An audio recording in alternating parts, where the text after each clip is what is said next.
in building up its intellectual capital base by harnessing the talents and expertise at home and in the diaspora.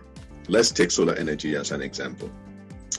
Solar cells can be manufactured in Nigeria by investing in the building of a foundry where the solar cells are manufactured by using a combination of local and imported raw materials. Having such a Nigerian-owned and operated foundry will attract international venture capital. It will enhance the quality of semiconductor education in Nigeria, in Nigerian universities.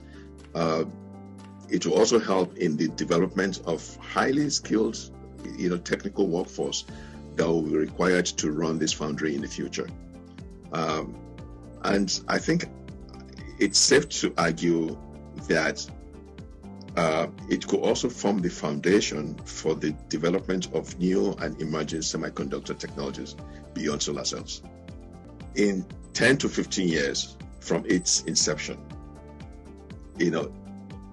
the projection is that such a foundry would generate a conservative cumulative annual growth rate of $2.2 billion. That would place Nigeria as an exporter of solar cells that will be in global competition with countries such as China, Canada, Germany, and India, and others.